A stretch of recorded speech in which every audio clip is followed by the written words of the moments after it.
जब लग गुरु मिले न साचा, तब लग गुरु करो 10 पांचा। क्या गुरु बदल सकते हैं? क्या गुरु बदलने से पाप लगता है?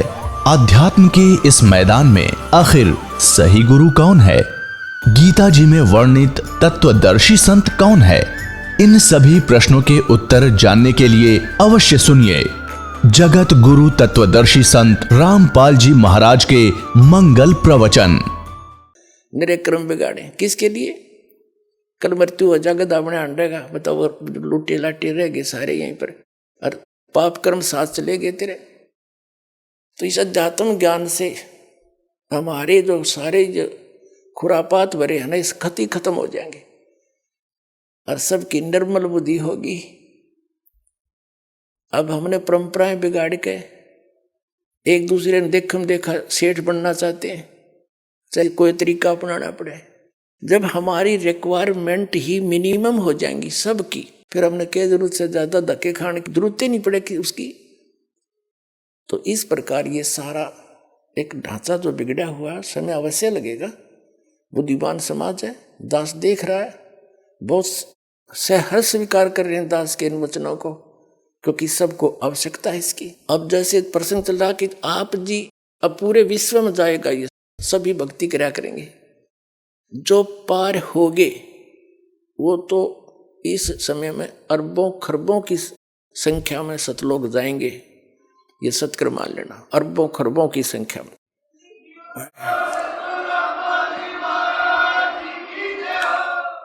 और इसी भक्ति को करते करते और मूढ़मती जो पार नहीं हो सके यही रह गए, तो उनकी बहुत ज्यादा इस यथार्थ भक्ति साधना से बहुत ज्यादा भक्ति बन जाएगी और वो यहीं रह जाएंगे। काल पकड़ लेगा, जैसे सेठों को, साहूकारों को और बदमाश लूटते हैं।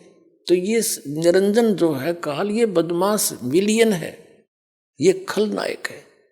इनको ले जाएगा ऊपर, सबसे ऊपर होटल में, वहां इसने ब्रह्मलोक के अंदर नकली सतलोक, नकली अलखलोक, नकली अगमलोक और नकली अकैलोक बना रखे। तो इनके सभी, और जैसे प्रथम मंत्र आपको दिए जाते हैं इन कमलों को खोलने के, इन देवताओं के, तो इनकी कमाई इनके लोकों में बर्बाद करवाओगा। और ये सब के लोकों में इनके कमीशन है। इनने तो रेस्टोरेंट खोल रखे इन सारे ने, ब्रह्मा विष्णु महेश गणेश ने, दुर्गा नरकाल ने। और वहां आप साहूकार हो, इस भक्ति से बन जाओगे। वहां जाकर आपसे टैक्स लेता है, कहीं 10%, किसी पर उसके आगे अलग अलग वो स्थान है, किसी पर 25%, किसी पर 15%। आपकी पूंजी से अपना गुजारा कर रहा है वो। और आपको जैसे होटल में इंसान जाता है तो वहां वो कुछ नहीं कर सकता, उसने खर्चा करना होता है। सुविधा कुछ भी ले लो, बेल बजाओ, सब सामान सामने खाने का आ जाएगा, लेकिन जेब उसकी ढीली हो रही है। तो ऐसे ऊपर ले जाएगा आपको, फिर वापस पटकेगा जब कति वहां से खोखले हो लोगे, फिर भी इतने पुण्य बच जाएंगे, यहां राजा बना देगा।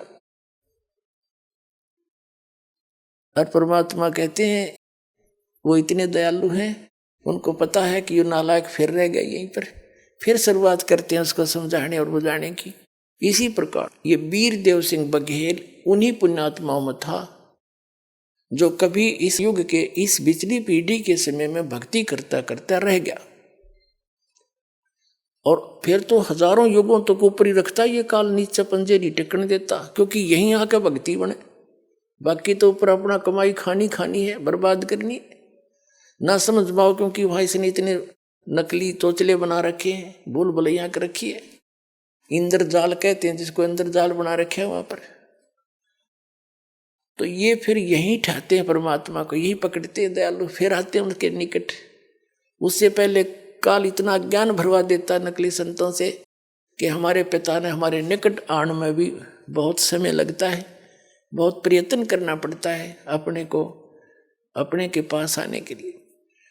वीरदेव सिंह बघेल धार्मिक व्यक्ति था, क्योंकि पिछले जन्म का पुण्यकर्मी प्राणी था, सतगुरु की शरण में रहा था। जैसे इस पिछली पीढ़ी में अपने आत्माओं, एक बार भी जो हंस इस नाम को ले लेगा परमात्मा वाले को, ठीक है वो नहीं गया, फिर उसने छोड़े नहीं भगवान, ठीक है वो यहाँ वापस रह गया तो समय तो फिर बढ़ गया, पता नहीं कितनी बार गधा बनेगा, कितनी बार कुत्ता बनेगा, सूअर बनेगा, फिर कभी मनुष्य जीवन मिलेगा। जब परमात्मा दया बख्शेंगे वो समय कब आएगा, कितने युगों के बाद आएगा।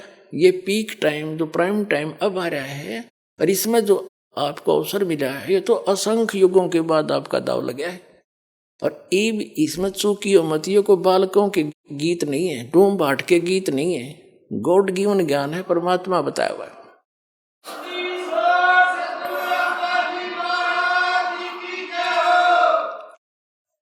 कबीर साहब कहते हैं, गोता मारू स्वर्ग में, जा बैठूं पाताल, कह कबीर ढूंढता फिरूं अपने हीरे मोतीलाल। वीरदेव सिंह बघेल राजा बना, अपने पुनों से परमात्मा के साथ रहकर कभी इतने पुण्य किए थे, जैसे आप जी आ रहे हो, पाठ कराते हो, दान करते हो, तो ये कोई छोटी बात नहीं है। इसका पता नहीं कितना गुना आपको मिलेगा। यहाँ किया हुआ दान, यहाँ पर वो यथार्थ स्थान है कि सुपात्र को दिया हुआ दान फलता है। गुरु बिन माला फेरते, गुरु बिन देते दान, गुरु बिन दोनों निष्फल हैं, चाहे पूछो वेद पुराण। अभी तक कोई गुरु ही नहीं था, या तो परमात्मा आए थे स्वयं, और या बीच में जो महापुरुष हुए थे, जिनको मालिक मिले 5-6 महापुरुष हैं, उनको छोड़कर आज वर्तमान में इस दास के अतिरिक्त इस विश्व में गुरु नहीं है। चाहे सतगुरु कहो चाहे गुरु कहो।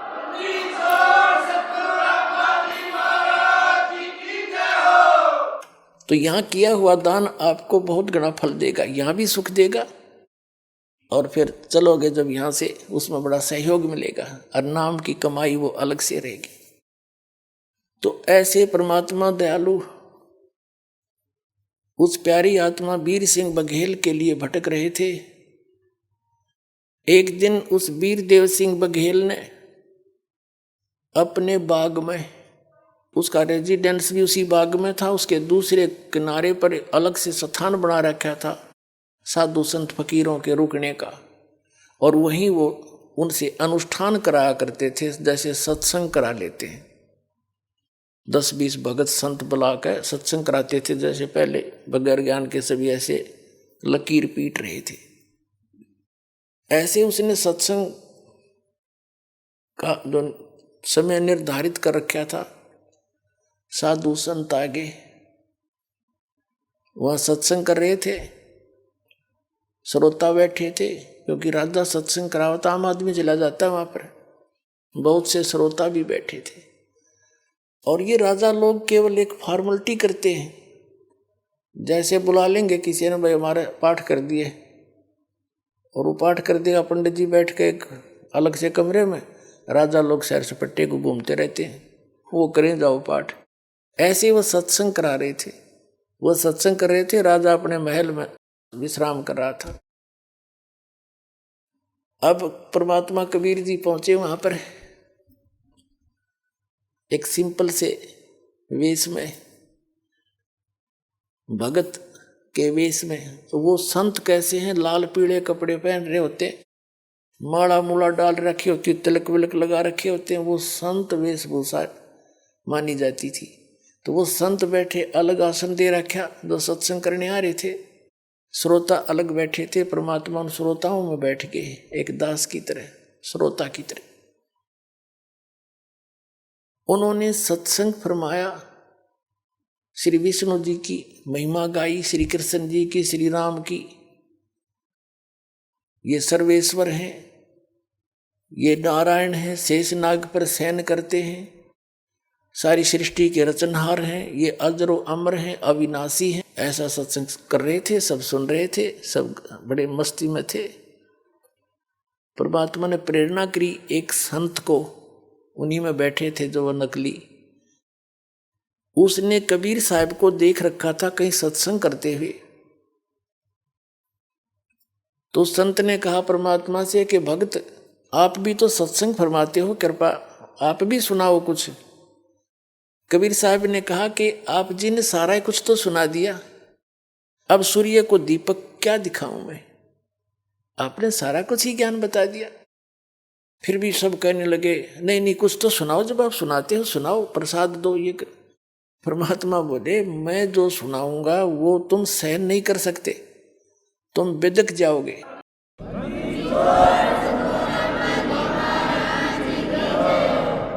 तुम मेरे साथ झगड़ा ठानोगे? साधु संत कहने लगे नहीं नहीं, हम झगड़ा क्यों ठानेंगे? उन्हें क्या पता था तेरी जड़ निकाल लेंगे।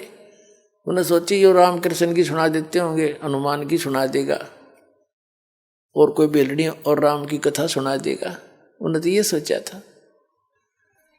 सब ने बार बार कहा तो परमात्मा बोले ले सुन लो तो दो बोल मेरे। क्या बताने लगे?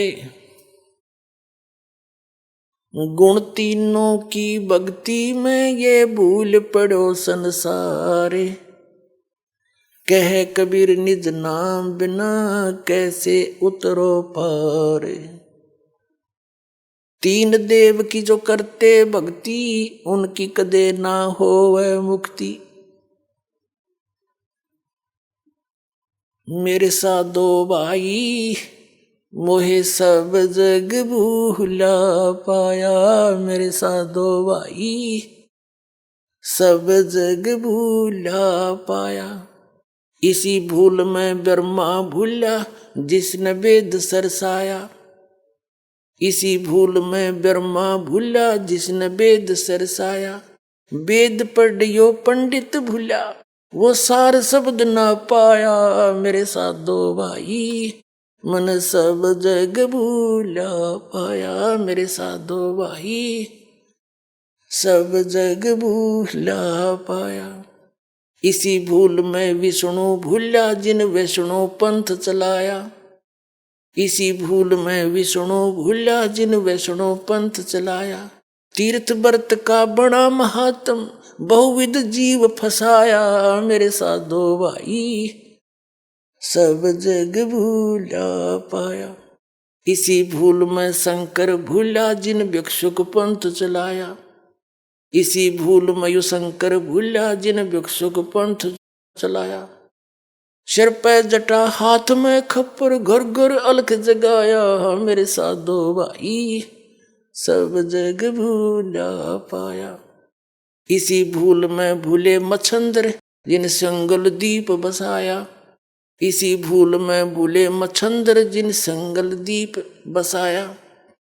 और विषय वासना के वश होके अपना योग नसाया, मेरे साधो भाई मन सब जग भूला पाया।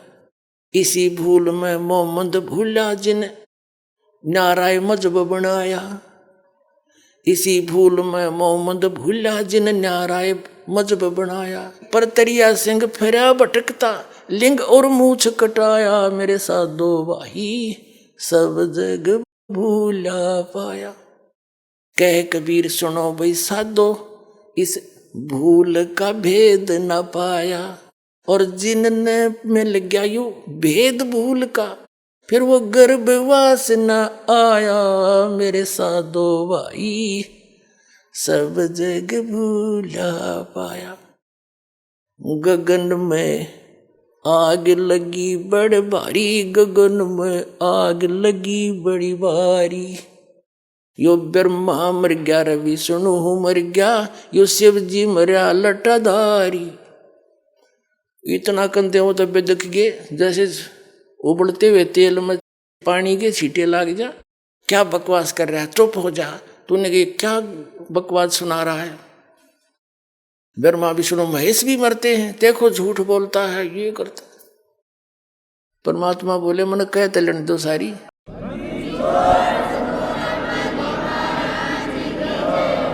इसके ऊपर काफी वाद विवाद चल पड़ा। एक व्यक्ति ने जाकर के वीर सिंह बघेला को बता दिया कि महाराज एक सिर फहराया हुआ है, ब्रह्मा विष्णु महेश के बारे में उठपटांग कह रहा है, वो तो पता नहीं मुसलमान है या कौन किस जाति का है, और उसने तो हलचल मचा दी है वहां पर।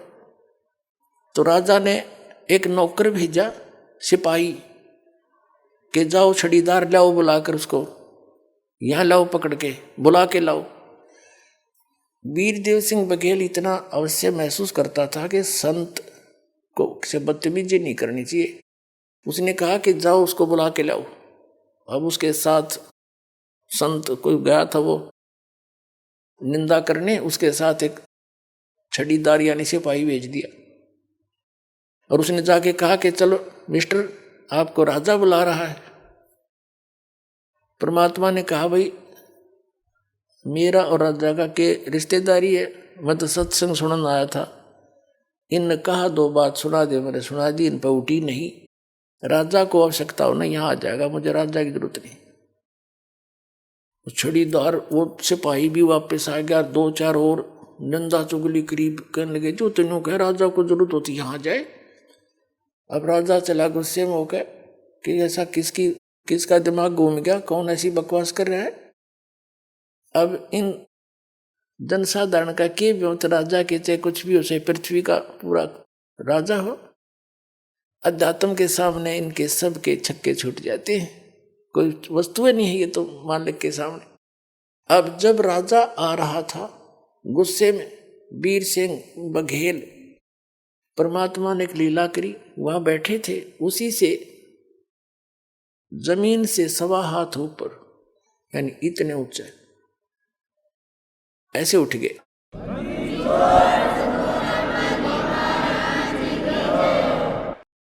जमीन से 1.25 हाथ ऊपर आसन रुक गया परमात्मा, और नीचे खाली कुछ नहीं, वहां बैठे। केवल वीर देव सिंह बघेल को दिखाई देते, और को वो जमीन पर बैठे दिखाई देते हैं। वीर सिंह ने पूछा कौन है कि ये बैठे? वो देखे तो जमीन पर कुछ है भी नहीं, यहां बैठे। चरणों में गिर गया, लंबी दंडवत करी, जो पुण्यकर्मी प्राणी था। एकदम जब उसने दंडवत प्रणाम करी, परमात्मा नीचे आ गए। बोल भाई क्या बात है कि महाराज आपका क्या विवाद है?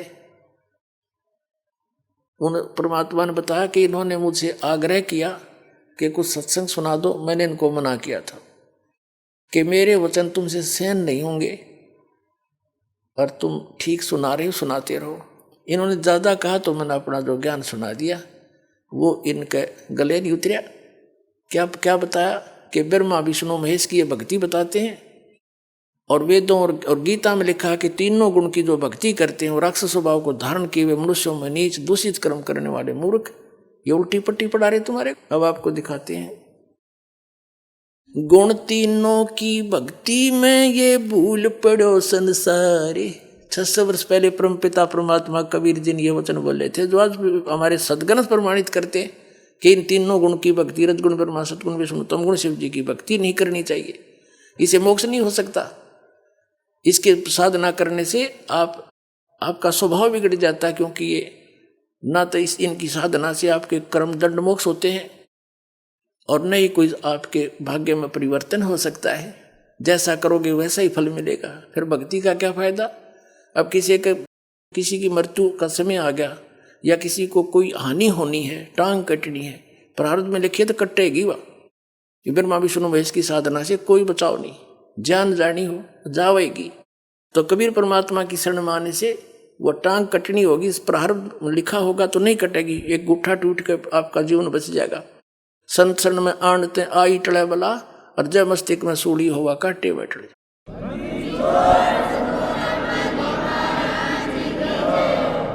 अब आपको दिखाते हैं परमात्मा ने क्या कहा था। गुण तीनों की भक्ति में ये भूल पड़ो संसार, कह कबीर निज नाम बिना। वास्तविक भक्ति साधन मंत्र बिना कैसे उतरोगे तुम पार? 3 देव की जो करते भक्ति, उनकी कदे ना हो मुक्ति। ये देखिएगा श्रीमद् भगवत गीता, गीता प्रेस गोरखपुर से प्रकाशित है। जयदयाल गोविंद का इसके अनुवादक है। ये देखिएगा 7वां अध्याय 7वां अध्याय। इसमें प्रथम मंत्र हम पढ़ते, इसमें क्या बताया है 7वें अध्याय का गीता जी में कि हे पार्थ, अनन्य प्रेम से मुझ में आसक्तित तथा अनन्य भाव से मेरे प्राण होकर योग में लगा हुआ, योग माने साधना में, जिस प्रकार से संपूर्ण समग्रम यानी संपूर्ण तय संपूर्ण रूप से, इसका अर्थ है समग्रम माने संपूर्ण पूर्ण रूप से मुझको संशय रहित जानेगा, उसको सुन, वो ज्ञान बताता हूं। अध्याय नंबर 7 के श्लोक नंबर 2 में क्या बताया है कि मैं तेरे लिए इस विज्ञान सहित तत्व ज्ञान को पूर्णतः कहूंगा, जिसको जानकर संसार में फिर कुछ भी जानने योग्य शेष नहीं रह जाता। अब क्या कह रहा है कि ऐसा ज्ञान बता दूंगा, इसको सुनने के बाद फिर कुछ भी जानना शेष नहीं रहेगा। अब हम इसके 12वें श्लोक पर आते हैं, अध्याय नंबर 7 का और श्लोक नंबर ये 12। यहां से इसमें लिखा है, और भी जो सतगुण से उत्पन्न होने वाले भाव हैं, जो रजोगुण से तथा तमोगुण से उत्पन्न होने वाले भाव हैं, उन सबको मुझसे ही होने वाले हैं ऐसा जान, परंतु वास्तव में उनमें मैं और वे मुझ में नहीं है। अब पहले इस गीता अध्याय नंबर 7 के श्लोक नंबर 12 को क्लियर करते हैं। इसमें बताया कि सतगुण से, रजगुण से, तमगुण से जो कुछ भी हो रहा है उसका निमित्त तो मैं हूं, काल कहता है, लेकिन वे मुझ में और मैं उनमें नहीं हूं, क्योंकि ये काल कौन है? ये ब्रह्मा विष्णु महेश जी का पिता है, और इसने इन तीनों पुत्रों को एक एक गुण युक्त बना दिया। रजगुण ब्रह्मा जी, सतगुण विष्णु, तमगुण शिव जी। इनके द्वारा क्या हो रहा है? रजगुण ब्रह्मा जी के अंदर से निकल रही वो तरंगे हमें प्रभावित करती हैं, जिस कारण से हम संतान उत्पत्ति के लिए विवश हो जाते हैं। सभी प्राणी संतान उत्पत्ति करते हैं काम वासना से प्रभावित होकर के, और फिर यहाँ के सुख सुविधा के लिए ठाठ पाठ की बकवादों को उसी के दबाव में हम सब खोज रहे। ये उससे हो रहा है। फिर सतीथी यानी मोह ममता एक दूसरे में, ये सतोगुण भगवान श्री विष्णु जी के शरीर से निकल रही उन तरंगों के कारण हमारे ऊपर अफेक्ट है ये, जिससे हम एक दूसरे ममता, बहन भाई का प्रेम, माता पिता में लगाओ, बच्चों के अंदर संपत्ति में मोह है, ये हटाया नहीं हट सकता। चाहे कितने सिर पर टिक लिया इंसान, इतने विवश हैं हम यहाँ पर। और फिर तीसरा तमोगुण भगवान शंकर का अपने पता ही है, संहार करता है। कहते हैं इन तीनों से जो कुछ भी हो रहा है इसका मुख्य कारण तो मैं ही हूँ, निमित्त तो मैं ही हूँ, लेकिन ये मुझ में नहीं, मैं इनमें नहीं, क्योंकि इनसे अलग रहता है, इनसे गुप्त रहता है अलग से। ये ब्रह्मा विष्णु महेश को नहीं पता आज तक में हमारा पिता कौन है, ये सब गुप्त रहकर सब कार्य करता है। इसने प्रतिज्ञा कर रखी है कि मैं कभी अपने वास्तविक रूप में किसी के समक्ष नहीं आऊंगा। गीता अध्याय नंबर 7 के और श्लोक नंबर 24-25 में स्पष्ट करता है गीता ज्ञानदाता कि मैं अपनी योग माया से छुपा रहता हूं, मैं कभी किसी के समक्ष नहीं आता। ये मेरा अटल घटिया अनुत्तम नियम है। और ये मूर्ख जन समुदाय मुझ अव्यक्तम व्यक्तिम आपनम मनन्ते अबुधा, ये मूर्ख ये सामने खड़े ये मुझे कृष्ण मान रहे होंगे, शरीर माया हुआ, आई एम नॉट कृष्ण, क्योंकि कृष्ण के अंदर तो बोल रहे था वो काल। तो इसने कसम खा रखी है कि मैं अपनी योग माया से छुपा रहता हूं, मैं किसी के सामने नहीं आता, ये मेरा अटल नियम है। इस आधार से ब्रह्मा विष्णु महेश को भी पता नहीं हमारा पिता कौन है। इन्होंने समाधि लाला थक गए, इन्होंने लास्ट में विधान बना दिया निराकार है भगवान, उसका प्रकाश देखा जाता है। प्रकाश भगवान बिना प्रकाश किसका देखते हो? फिर जिन साधनाओं को ये करते रहे उससे भगवान प्राप्ति हो ही नहीं सकती। गीता अध्याय नंबर 11 के श्लोक नंबर 47 और 48 में कहा कि अर्जुन ये मेरा वास्तविक रूप है, ये जो दिखा रखा है मैंने काल रूप, मैं काल हूँ। और इस मेरी प्राप्ति ना वेदों वर्णित विधि से, ना किसी जप से, ना तप से, ना किसी क्रिया से, अर्थात वेदों और गीता में वर्णित विधि से परमात्मा प्राप्ति नहीं हो सकती। अन्य और कुछ सुविधा मिल जाती है, ब्रह्मलोक में चले जाते हैं, सिद्धियां आ जाती हैं। इस कारण से इन्होंने वेदों अनुसार जो साधना की उसे भगवान तो मिला नहीं, अपने अनुभव की पुस्तकें बना दी, उपनिषद वगैरह और पुराण। अब परमात्मा ने आकर फिर इस यथार्थ ज्ञान को बताया। तो अब क्या बताना चाहते हैं कि इन तीनों गुणों से जो कुछ हो रहा है ये काल कह रहा है, रजगुण ब्रह्मा से, सतगुण विष्णु से, तमगुण शिव जी, उसका सब का निमित्त मैं हूं। क्योंकि इसको 1 लाख मानव शरीरधारी प्राणियों का नित आहार करना पड़ता है, इसको श्राप लगा हुआ, इसने गलती की थी, जिस कारण से ये अपने तीनों पुत्रों से आप जी को अपना एक आहार फसल के रूप में रखे हुए है, जैसे कसाई बकरे पालता है। उन बकरों को सब सुविधा नजर आती है उस कसाई की तरफ से उपलब्ध, वहाँ चारा भी होता है, उनके लिए जल भी होता है, शेड भी डाल रखा होता है, झोंपड़ी गर्मी सर्दी से बचाने के लिए, चारों तरफ बाड़ भी लगा रखी होती है हिंसक पशुओं से बचाने के लिए। तो बकरे ये समझ बैठते हैं कि ये बड़ा दयालु भगवान है, हमारा मालिक है। लेकिन उन भोलों को ये नहीं पता, सामने निकाल ले जाता 10-5, किसी का बेटा मरो चाहे बेटी, बाप मरो चाहे माँ, वो नहीं देखता। तो उस समय कहा जाती है इसकी दयालुता। तो यहाँ की सुविधाएं देखकर, यहाँ पर काजू किस्मत सेब संतरे सुंदर आहार देखकर, कणक देखकर, गेहूँ बाजरा ज्वार और ये सब गर्मी सर्दी की मौसम झरने देखकर हम ये सोचे हैं भगवान बड़ा दयालु, हमारे लिए कितनी व्यवस्था कर रखी है। और जब दयालुता कहा जाती है, पूरा परिवार का परिवार एक्सीडेंट में मारे जाते हैं। तो कबीर परमात्मा ने बताया कि तुम जिसको भगवान मानकर पूज रहे हो, जिसके लोक में रह रहे हो, ये काल है, कसाई है। ये काल कसाई हसत है सर्वलोक को खाए, और अंकुश निर्गुण नाम का सतगुर दर पकड़ा जा। परमात्मा के चरणों में आने के बाद इसका प्रभाव निष्क्रिय हो जाता है। यहाँ दास के माध्यम से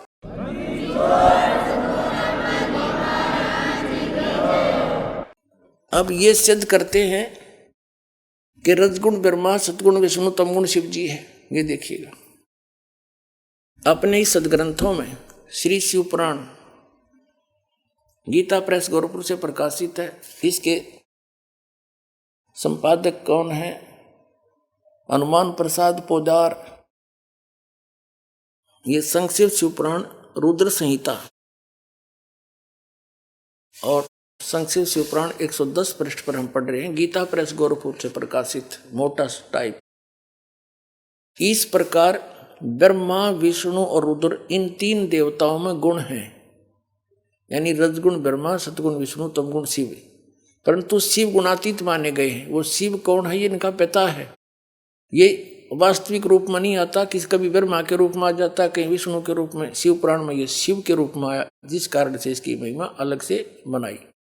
अब इस कंसेप्ट को और क्लियर करते हैं कि इनसे अलग है उनका पिता। एक बार श्री ब्रह्मा जी और श्री विष्णु जी का आपस में झगड़ा हो गया, युद्ध हो गया। किस बात पे?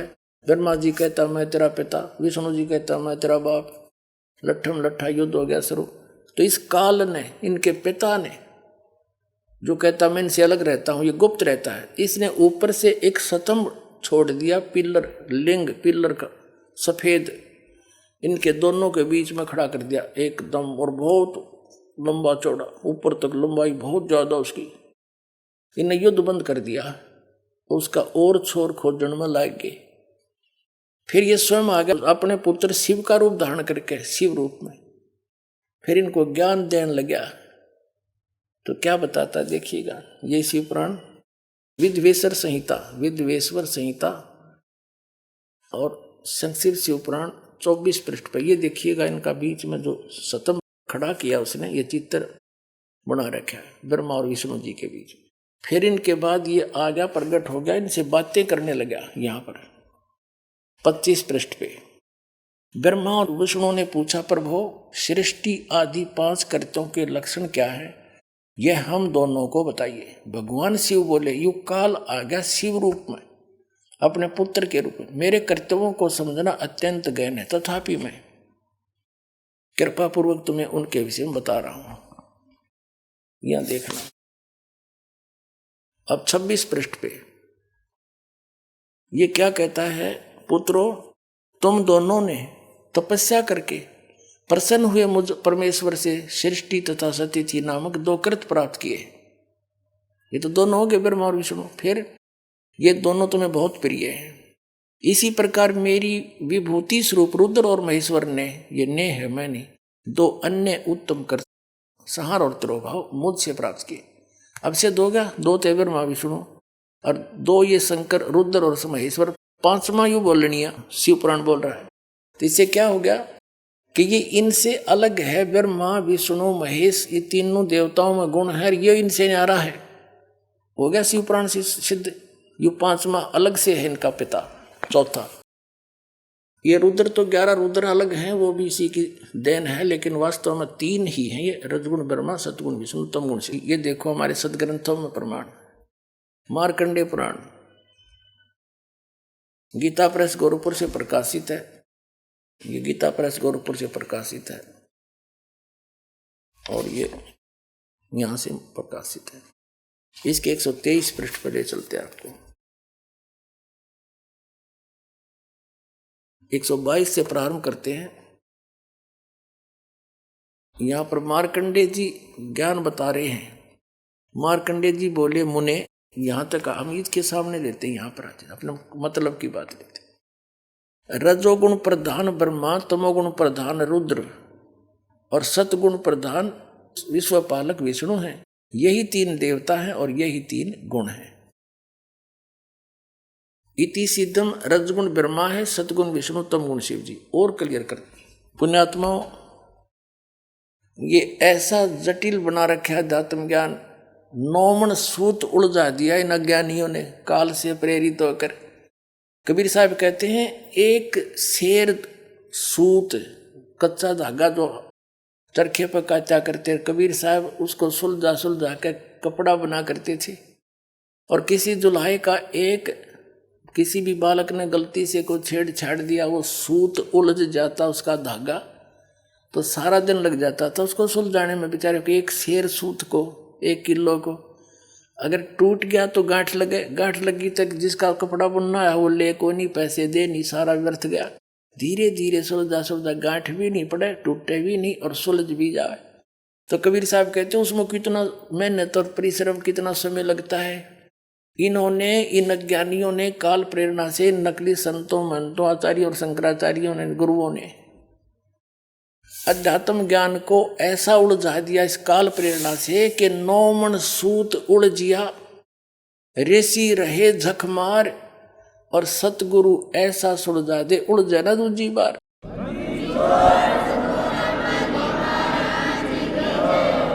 अब इस सूत को सुलझाने के लिए दास ने इतने प्रमाण दिखाने पड़ते हैं, कहीं गांठ ना पड़ जा, थोड़ी सी भी कच्चा पॉइंट रह गया, नकलियों का दाव लग जाएगा। रामपाल झूठ बोल रहा है, झूठ बोल रहा है, और ये सारी झूठ बोल रहे, एक भी सच्ची नहीं। तो अब इनको ये कति कंडेम हो जाएंगे थोड़े दिन में, इनके पास स्थान नहीं रहेगा लोकने छिपने को।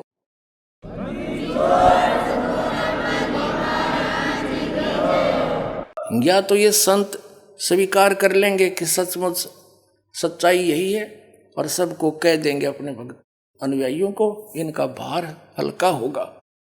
और नहीं तो इनको यहाँ जगह नहीं रहेगी हिंदुस्तान में रहने के लिए। एक दिन ऐसा आ जाएगा, पलायन करना पड़ेगा इनको दूसरे।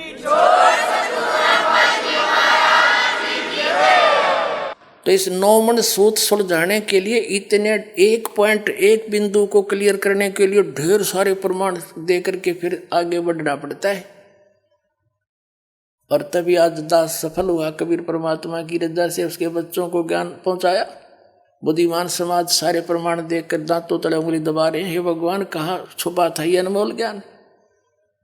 और रो रहे हैं, गए और समय गए हुए समय को। यहाँ आते हैं भक्त, एक बूढ़ा सा व्यक्ति 60-65 साल का, और खड़ा खड़ा रो रहा, जो दर्शन कर रहा था।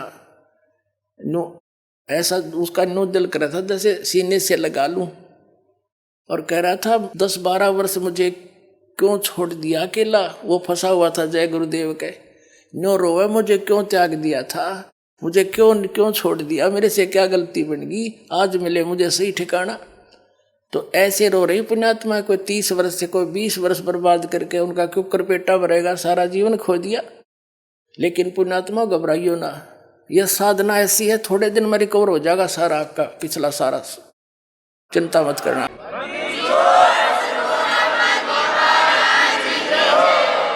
कबीर साहब कहते हैं, जीवन तो थोड़ा है बला दे सत सुमरण हो, और 1,00,000 वर्ष का जीवन लेखद रहनी कोई, या सत साधना तो थोड़े जीवन में पार हो जाओगे। और जो वहां लुट पिटकाए वो तो घनी जोर तो अपना पिछला एरियर पूरा करेंगे और स्पीड तो लगेंगे और जल्दी काम बन जाएगा। तो बात तो थोड़ी सी है, कुछ ज्यादा नहीं। अब कंसेप्ट क्लियर करता है दास आगे, रजगुण ब्रह्मा है, सतगुण विष्णु, तमगुण शिव। ये देखिएगा, ये है श्रीमद् देवी भागवत हिंदी टीका सहित भाग 1। ये कहाँ से प्रकाशित है? अथ देवी भागवतम सभाष्टीकम सहमात्यम। और ये कहाँ से छपी है? खेमरा श्री कृष्ण दास प्रकाशन, मुंबई। अब इसके तीसरे सकंद को दिखाते हैं आपको। अथ श्री मद देवी भागवते भाषा टीका युक्ते तृतीय सकंद है प्रारंभते।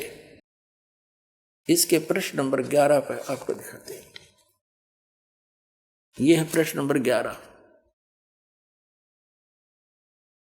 देवी भागवत भाषा टीका तृतीय सकंद अध्याय 5 का ये मंत्र नंबर हम 8वां पढ़ देंगे, 7वां या समाप्त हुआ। भगवान शिव अपनी माता दुर्गा से प्रार्थना कर रहा है कि हे माता, यदि हमारे ऊपर सदा आप दया युक्त हो तो हमको तमोगुण किस प्रकार प्रदान किया? तमोगुण में ब्रह्मा रजोगुण और हरि यानी विष्णु को सतोगुण युक्त किए। किस प्रकार युक्त किए? अब इस संस्कृत से अच्छी तरह समझ में आओगे। हम संस्कृत भी पढ़ सकते हैं क्योंकि देवनागरी लिपि है। यदि दया धर्मना, वही 8वां अध्याय है, इसका अनुवाद ऊपर है। यदि दया धर्मना न सदाम्बिके कथम अहम विहित च, क्यों बना दिया मैं तमोगुण है। भगवान शंकर कह रहा है मुझे तमोगुण क्यों उत्पन्न कर दिया आपने। और कमल जय, कमल से उत्पन्न होने वाले ब्रह्मा जी को रजोगुण संभव, इसको रजोगुण क्यों बना दिया। सुवित किमु, सुविहित किमु सतोगुणो हरि, विष्णु जी को क्यों आपने सतोगुण बना दिया। इति सिद्धम, इति सिद्धम रजगुण ब्रह्मा है, सतगुण विष्णु, तमगुण शिव जी। अब हम फिर आते हैं उस पवित्र श्रीमद् भगवद गीता को समझते हैं। 7वें अध्याय के 12वें श्लोक पर देखिएगा। अब हमने श्रीमद् भगवद गीता ले ली है, वो सदग्रंथ रख दिए हैं। अध्याय नंबर 7 का और श्लोक नंबर 12 अब बहुत आसानी से समझ में आएगा। और भी जो सतोगुण से उत्पन्न होने वाले भाव हैं यानी सतिथि, और जो रजोगुण से यानी उत्पत्ति और तमोगुण से संहार होने वाले भाव हैं, जो क्रियाएं हैं, उन सब को मुझ से ही होने वाले ऐसा जान, क्योंकि नियमत यही है उसका। परंतु वास्तव में उनमें मैं और वे मुझ में नहीं है। यानी ये ब्रह्म जो है श्री कृष्ण में बोल रहा है, ये काल श्री कृष्ण में बोल रहा है। ब्रह्मा विष्णु महेश का पिता और विष्णु ही श्री कृष्ण थे।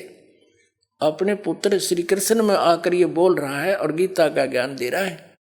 अब क्या बता रहा है अर्जुन को, देखिएगा। अब हम 7वें अध्याय का 13वां श्लोक पढ़ेंगे। गुणों के कार्य रूप सात्विक, राजस और तामस, इन तीनों प्रकार के भावों से ये सारा संसार प्राण समुदाय मोहित हो रहा है। इन तीनों गुणों से परे यानी रजगुण ब्रह्मा, सतगुण विष्णु, तमगुण शिव जी से परे मुझ अविनाशी को नहीं जानता। ये क्या कह रहा है कि ये ब्रह्मा विष्णु महेश पर ही सब आसक्त होए बैठे हैं। इन तीनों गुणों से ऊपर मुझ ब्रह्म को ये नहीं जानते, कोई नहीं जानता। आगे देखो। अब 7वें अध्याय का हम 14वां श्लोक पढ़ रहे, 13वां 12वां पढ़ लिया। क्योंकि यह अलौकिक अर्थात अति अद्भुत त्रिगुणमयी मेरी माया, रजगुण ब्रह्मा, सतगुण विष्णु, तमगुण शिव जी द्वारा फैलाया गया जाल, ये बड़ी दुस्तर है, खतरनाक है। जो पुरुष केवल मुझ को निरंतर भजते हैं यानी ब्रह्म साधना करते हैं, वे इस माया को यानी ब्रह्मा विष्णु महेश से ऊपर उठ जाते हैं। इनसे मिलने वाले लाभ यानी रजगुण ब्रह्मा, सतगुण विष्णु, तमगुण शिव जी की साधना से जो लाभ मिलना है, उससे अधिक लाभ ब्रह्म साधना से मिलना है, वो ब्रह्म लोक में चला जाता है। और विष्णु का उपासक विष्णु लोक में, शिव जी का उपासक शिव जी के लोक में, ब्रह्मा जी का उपासक ब्रह्मा जी के लोक में, दुर्गा जी का उपासक दुर्गा जी के लोक में, वहां जाके इनके मजदूर बनते हैं। थोड़े दिन देवपद, फिर 84 लाख योनि में तुरंत ही आ जाते।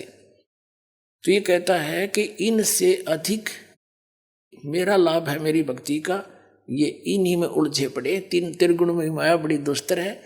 और जो इनसे हटकर मेरी साधना करता है ब्रह्म की, वो इनसे ऊपर उठ जाता है, उलंघ जाता है। फिर ये साधना नहीं करता, वो केवल ब्रह्म साधना करता है, ब्रह्मा विष्णु महेश की साधना नहीं करता। देखिए श्रीमद् भगवत गीता अध्याय नंबर 7 का श्लोक नंबर 14। क्योंकि यह अलौकिक अति अद्भुत त्रिगुणमयी मेरी माया, रजगुण ब्रह्मा, सतगुण विष्णु, तमगुण शिव जी बड़ा दुस्तर है, खतरनाक है। यानी इन पर आधारित व्यक्ति इन्हीं के जाल में फंसे रह जाते हैं, इन्हीं की साधना में। जो पुरुष मुझको यानी गीता ज्ञान दाता को भजते हैं वे इस माया का उल्लंघन कर जाते हैं। और आगे देख 15वें में क्या कहा है 7वें अध्याय के, माया के द्वारा रजगुण ब्रह्मा सतगुण विष्णु तम गुण शिव जी से मिलने वाले इस अक्षीणिक लाभ पर जो आश्रित हुए बैठे हैं उनका ज्ञान हरा जा चुका है।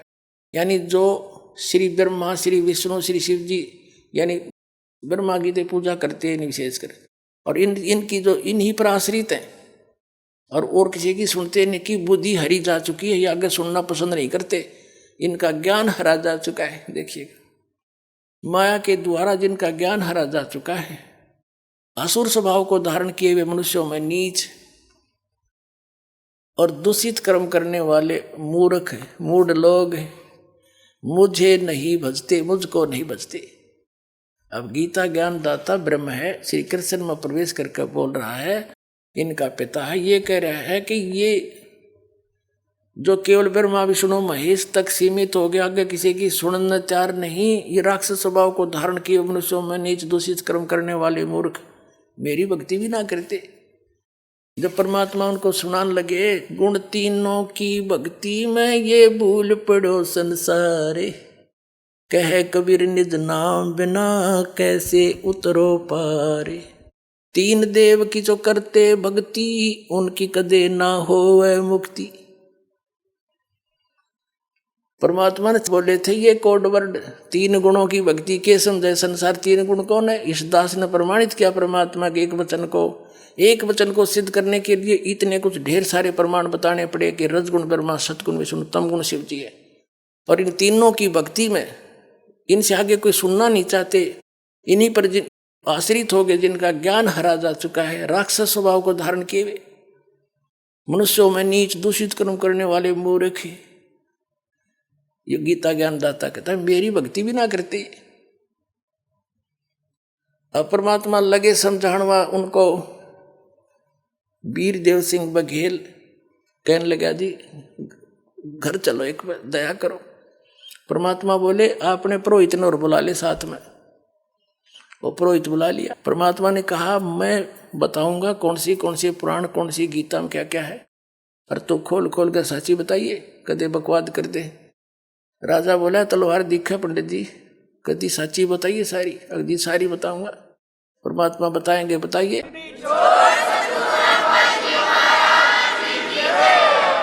तो कबीर साहब बताते गए, पंडित जी कहता गया कति सारी जी जो कि जो कह रहे हैं महापुरुष सारी साची है। वीरदेव सिंह बघेल ने कहा कि हे भगवान ये तीनों गुणों के उपासक राक्षस स्वभाव को धारण किए मनुष्यों में नीच दूषित कर्म करने वाले मूर्ख, ये ऐसे किस आधार से कहा?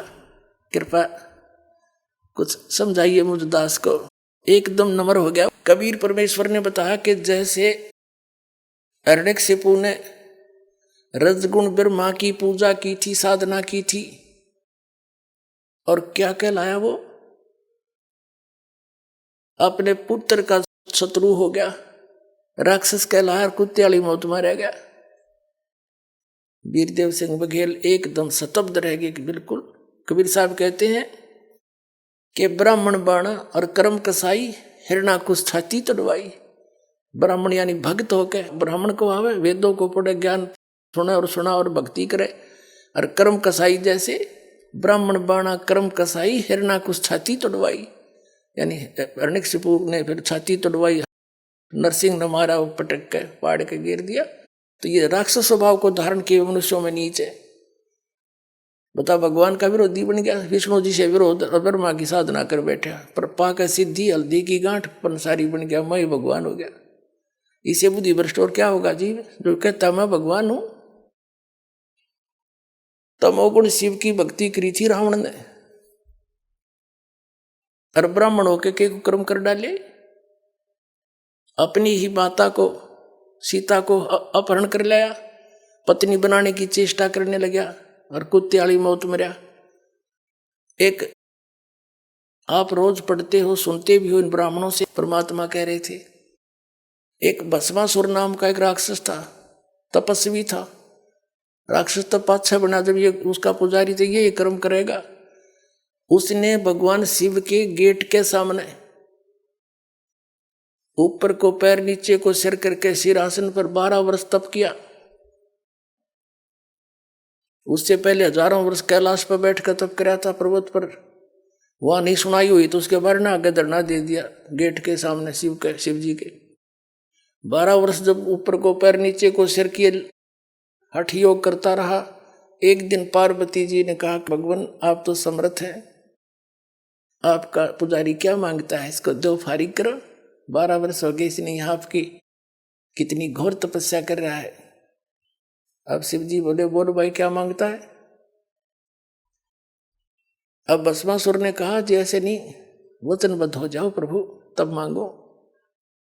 भगवान शिव ने सोचा भाई क्या मांगेगा, एक सिद्धि और मांग लेगा, दे दूंगा। बोल भाई वचनबद्ध हो गया, छोड़ पीछा मेरा। तो वचनबद्ध होते ही खड़ा हो गया और कहने लगा, जी ये भस्म कड़ा दे दो जो आपने पहन रखा है। उसमें क्या शक्ति थी कि उस भस्म कड़े को, कड़ा था वो जैसे पहन लेते हैं, और उसको जिसके भी सिर पर सिर पर रख के भस्म वो जल जाता था, उसकी राख राख पाव थी। ये पता था उसको भस्मा गिरी को। ये गिरी, पुरी, नाथ, नागा, ओगड़ ये सारे शिवजी तमोगुण के उपासक हैं। तो भगवान शिव ने सोचा जंगल में रहता है, साधक है, अपने बचाव के लिए लेता होगा। अब निकाल दिया, वचनबद्ध हो ही रहे थे, ले भक्त ले ले। अब जब उसके हाथ में आ गया ना भस्म कड़ा, तब वह और बदल गया और हंसा एक दुष्ट की तरह, हा हा हा, ले शंकर हो ले होशियार, तुझे भस्म करूंगा और पार्वती को पत्नी बनाऊंगा। मैं इसी उद्देश्य से भक्ति कर रहा था। अब कबीर साहब कहते हैं कि माता को घर नहीं ठहराई। ऐसे दुष्ट अपनी माँ को, यानी जिसकी पूजा करे उसकी पत्नी तो माँ के तुल्य होती है, और उस पर नजर बुरी। और कहते हैं शिव शंकर से योगी समझ नहीं पाए, यो को बदलिए बैठा है। तो ये अंतर्यामी भी खाक थे, ये शंकर भगवान के अंतर्यामी थे ये। और इनको मृत्युंजय कालज सर्वेश्वर अजरो अमर है, ये महिमा गाया करते हमारे आचार्य शंकराचार्य, ये नकली गुरु। अगर ये अविनाशी होता तो भस्मागिरी का आगे भागता क्यों। जब भस्मागिरी ने कहा कि बोले होशियार आ लिया हूं, तुझे मारूंगा, पार्वती को पत्नी बनाऊंगा, भगवान शिव ने खड़ी डांग ठोक दी। फुल स्पीड तो भाग लिया डर के, क्यों तो कसाई आ गया, सचमुच इसने तो आंख बदल गया एकदम। आगे आगे भगवान और पीछे पीछे पुजारी, 10 सपाट पट्या। अब पुण्यात्मा वो तो आगे जाके भगवान आए, पूर्ण परमात्मा, पार्वती रूप बनाया और खड़ा हो गए। उनसे कहा कि क्यों भाग रहे, आ जाओ। अब वो निकट थोड़े आएंगे शंकर जी, आओ बैठो यहाँ बात करेंगे, मैं भी आपको बहुत चाह रही थी। अब डट गया, अगले में बात बढ़ेगी, बस ठीक है शिव जी ताना नहीं, जब तक मेरे हाथ में कड़ा है, 2 बात कर लूं। पार्वती रूप में भगवान बोले, कुछ डांस करके दिखाओ कि मैं बात बने, यानी कुछ प्रसन्न हूं मैं तेरे से। अब वो भस्मागिरी कहने लगा, मैं तपस्वी आदमी, मुझे डांस टूंस तो आता नहीं। पार्वती रूप में भगवान बोले, ले मैं सिखाता हूँ तुझे, मैं सिखाती हूँ, इस हाथ को ऐसे कर, इस पैर ना आगे कर, ठू ठू ऐसे कर, ये हाथ और ऊपर कर और ऊपर कर। जो जिसमें वो ले रहा था ना भस्म कड़ा, उसके सिर पा लिया ना, जब कह दिया भस्म और रिमोट दबा दिया, वो भस्मागिरी की राख होगी, मर गया। फिर विष्णु रूप धारण किया उस परम पिता ने। इनके ये संकट में उस मालिक ने याद करे, और विष्णु रूप धारण करके शिव जी के पास गया कि डट जा भोलेनाथ, क्यों भाग रहे हो। शिव जी कहते हैं, भाग ले विष्णु, आजा जल्दी जल्दी। वो पीछे आने लग रहा है दुष्ट, मेरे से धोखे से उसने वचनबद्ध करके भस्म कड़ा ले लिया, मैंने आपत मोल ले ली। तब कहा विष्णु रूप में परमात्मा ने कि रुक जा, ये तेरा कड़ा ले, और मैंने वो भस्म कर दिया। सचमुच हाँ, चल तने उसकी राख दिखाऊं। जब उसकी ऐस देख ली ना, राख देख ली शंकर भगवान की, जब दिल की धड़कन ठीक हुई, इतना विनाशी बतावे, अजरो अमर थे, मृत्युंजय कालज। अब पुण्यात्मा इतने दुष्ट और क्या होगा, अपनी माँ को तो पत्नी बनाने की चेष्टा करे, हर जिसकी पूजा करे उसका दुश्मन बन गया। राक्षस स्वभाव को धारण किए मनुष्यों में नीच दूषित कर्म करने वाले मूर्ख, ये कैटेगरी है इन लोगों की, तीनों गुणों के उपासकों की। अब रह गए विष्णु जी के उपासक, सतगुण विष्णु के। एक बार जैसे परमात्मा कहते हैं, पर भी लेन जात है दुनिया, हमरा ज्ञान किने नहीं सुनिया। एक बार हरिद्वार के अंदर हर की पैड़ियों पर ये कुंभ के मेले का संयोग हो गया इनके अनुसार, और वहां जब ये पर भी लगती है, कुछ समय निर्धारित होता, घंटा 1.5 घंटे का, उस दौरान ही सब ने स्नान करना होता है। तो वो कहते हैं उस दौरान स्नान करके तो मुक्त है, मोक्ष हो जाएगा, कल्याण हो जाएगा, उनका बेड़ा पार हो जाएगा। तो उस समय ये सभी ये षटदर्शनी, जिनको षटदर्शनी भी कहते हैं, ये 6 प्रकार के गिरी, पुरी, नाथ, सन्यासी, औगुड़, नागा, विष्णु, ये अपने अपने ग्रुप में वहाँ इकट्ठे हो जाते हैं और उस पर भी का इंतजार करते हैं, और फिर अपने मुखिया के पीछे पीछे वो सब चल पड़ते हैं। गिरी अलग से, पुरी अलग से, नागा अलग से और वैष्णु अलग से। उस निश्चित समय पर जो इन्होंने पर भी बता रखी थी, सबसे पहले नागा, ये तमोगुण शिव के उपासक, ये नंगे रहते हैं, औगड़ बोला इनको। ये सबसे पहले हर की पैड़ी पर पहुंच गए, स्नान करने की पोजीशन में लाइन लगा कर खड़े हो गए। पीछे से आ गए सतोगुण विष्णु जी के उपासक वैष्णु। इन्होंने कहा भी नागाओ, पहले स्नान हम करेंगे, हम सर्वश्रेष्ठ हैं। नागा बोले नहीं, हम सर्वश्रेष्ठ हैं, हम त्यागी और वैरागी हैं, हम नहीं इच्छा फिरते हैं, हम वस्त्र भी धारण नहीं करते, और हम सबसे पहले स्नान करेंगे, हम सर्वश्रेष्ठ हैं। तो विष्णु जी के उपासक कहने लगे, तुम काहे के श्रेष्ठ हो, पशु की तरह नंगे फिरते हो, नहाना ना धोना, शर्ट फट, तुम टट्टी के हाथ भी ना धोते और अपने आप को श्रेष्ठ मानते हो। आइए अब हम उन श्रद्धालुओं के अनुभव जानते हैं जो जगत गुरु तत्वदर्शी संत रामपाल जी महाराज जी से दीक्षा प्राप्त कर चुके हैं तथा उनके द्वारा बताए गए भक्ति मार्ग पर चल रहे हैं। सर नमस्कार। नमस्कार सर। सर क्या नाम है आपका? हमारा जालम प्रसाद कुशवाहा। सर कहाँ से आए आप? हम मड़ावरा जिला ललितपुर से। सर संत रामपाल जी महाराज जी के शरण में आने से पहले आप क्या भक्ति साधना करते थे? हम सारी भक्ति साधनाएं करते थे। हम सबसे छोटे ही थे जब हमको ध्यान हुआ, तब से हम शिव जी की भक्ति जल चढ़ाते थे, बगैर नहाए धोए हम पानी भी नहीं पीते थे।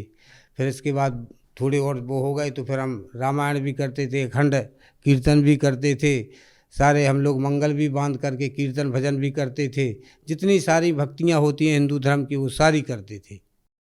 सर पहले आप ये सभी पूजाएं कर ही रहे थे, तो फिर आप संत रामपाल जी महाराज जी के शरण में क्यों गए? अब वो तो हमको पहले कोई मालूम नहीं था कि क्या होता है। फिर हमारी पत्नी आई वो वहाँ बरवाला, तो वहाँ वो लेकर के नाम गई संत रामपाल जी से। फिर उन्होंने वहाँ बताया कि ऐसा ऐसा है, हमको माने उनकी बच्चेदानी में खराबी थी। कल हमने गुरुजी से अरदास लगाई तो गुरुजी ने कहा संत रामपाल जी ने कि वो तुम्हारा सब ठीक हो जाएगा बेटी। फिर उन्होंने हमारे बारे में बताया कि गुरुजी मेरे पति बहुत शराब पीते हैं, उल्टे सीधे वो करते हैं, उनको भी तो आप शरण में ले लो। तो गुरुजी ने बोला हाँ बेटी वो आएगा कभी। तो फिर 2 महीना बाद हमने कहा चलो अच्छा हम देखें हम कैसे हमारे नशा छूटता है। हम वहाँ जा कर के देखें। हम तो नशा बहुत करते थे, उल्टे सीधे इतने नशा करते थे, खाना पीना का सेवन भी बहुत ज़्यादा उल्टा करते थे। तब वहाँ आए तो वहाँ देख करके उनने बताया वहाँ के सेवादारों ने कि भाई देख इतना नियम करने पड़ेगा तो नाम लो, नहीं तो मत लो। तो हमने देख के फिर एक बार हम लौट गए वहाँ। फिर हमने दूसरा वो नियम के पढ़े। फिर हमने कहा चलो एक बार नाम ले लेते हैं, चलेगा तो ठीक है और नहीं चलेगा। तब हमको संत रामपाल जी का नाम मिला। हमने वहीं से भक्ति शुरू कर दी। भक्ति शुरू करी तो नाम में इतना वो हुआ कि आज तक वो दिन है कि ये दिन है।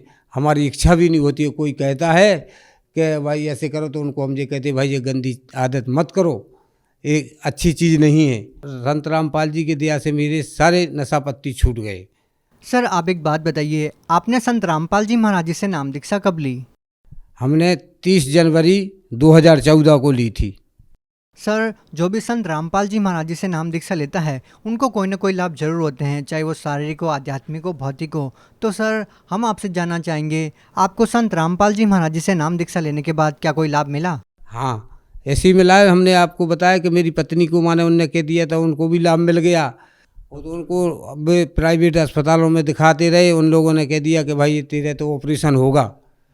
तब उनने माने करके कहा तो वो संत रामपाल जी के यहाँ आई, फिर उनसे माने उपदेश लिया, फिर उनने भी मंत्र जाप किए, तब उनको लाभ हुआ। फिर इसके बाद हम भी आए, हमने लाभ ले माने नाम ले लिया संत रामपाल जी से। फिर हमको भी माने ऐसे लाभ बहुत से होने लगे। हमारी खर्चा पानी नहीं करता था हमारे, माने जब संत रामपाल जी से हमने नाम दीक्षा ली तब से हमको बहुत बरकत होने लगी। हमारा कार्य अच्छी तरह से चलने लगा। ऐसे ऐसे अपने आप करते रहे, सब कुछ होते होते माने पूरा आज भी अच्छी तरह से कार्य चल रहा है। हाँ ठीक है। एक बार की फिर मेरा पेट में दर्द हुआ, वहाँ से हमको रेफ़र कर दिया झांसी मेडिकल में। वहाँ से आए, वहाँ से डॉक्टरों ने बताया कि भाई ये तो बहुत सीरियस है, इमरजेंसी वार्ड में मुझे ले गए। वहाँ से माने करने के बाद फिर इन लोगों से लिखा पढ़ी करवा ली। लिखा पढ़ी करवाने के बाद ऑपरेशन का चालू कर दिया। तब हम वहीं देखते रहे, देखते देखते हमको संत रामपाल जी आए और हमारे बगल में खड़े हो गए और बोले, बेटा आज तक तेरी माने मृत्यु थी, अब तूने भक्ति सतभक्ति अपनाई है, इसलिए संत रामपाल जी ने कहा तुझे कबीर मालिक आप अपने कोटे से आयु दे रहे हैं। तो एक लाभ तो मुझे यही हो गया कि परमात्मा संत रामपाल जी रूप में आए थे, उनने हमको जीवन दान दिया। और हमारा पेट देखिए आप, ऐसा इस प्रकार से अभी है, इसने पूरा पेट फड़ के चीर के हो गया था। पूरा परमात्मा ने, रामपाल जी महाराज जी ने दया बख्शी है।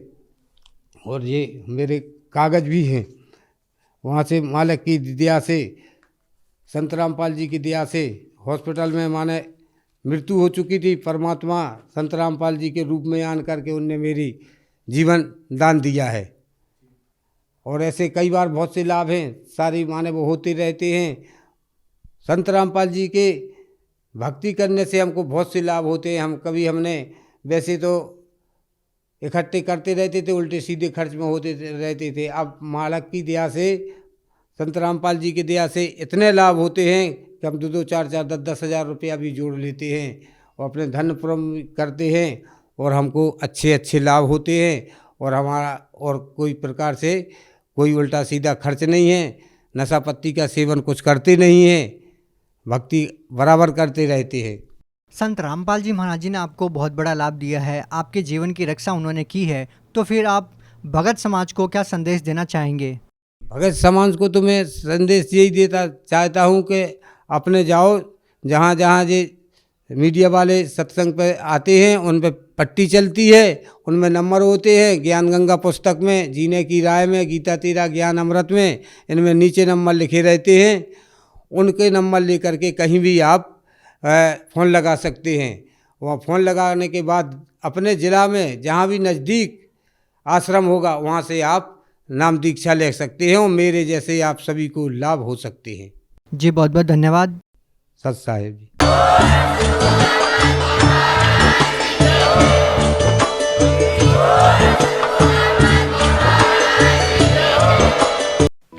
आप सुन रहे थे जगत गुरु तत्वदर्शी संत रामपाल जी महाराज के मंगल प्रवचन।